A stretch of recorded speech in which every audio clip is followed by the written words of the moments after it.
ignited the siege in Martin Place started out as a blurry image behind the windows of the linked cafe, but police soon realised they knew him well. Self-styled Muslim cleric, 50-year-old man Haron Monis, was out on bail for sex offences and accused of being involved in his ex-wife's death. The search for answers begins. A dozen detectives raid the Belmore home of the man that brought terrorism to the heart of Sydney. Their simple question, the same as everyone across the country: why? An Iranian refugee, man Monis came here to Australia to enjoy freedom.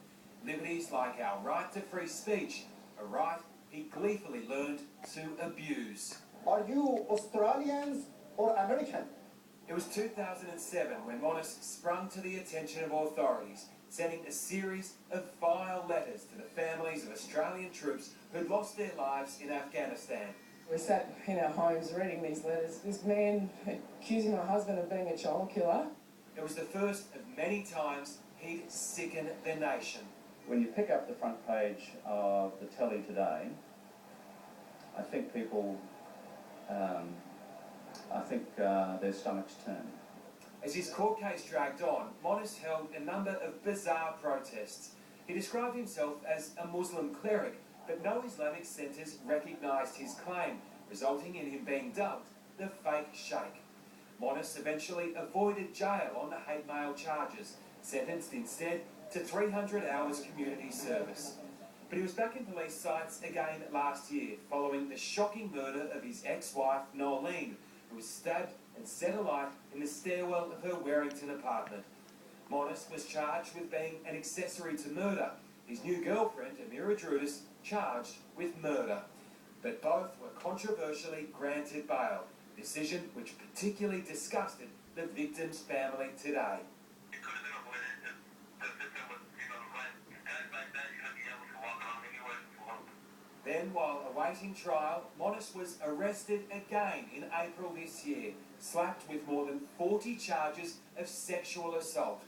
Police accused the fake sheikh of claiming to be a spiritual healer, luring women to be treated by his so-called meditation and black magic.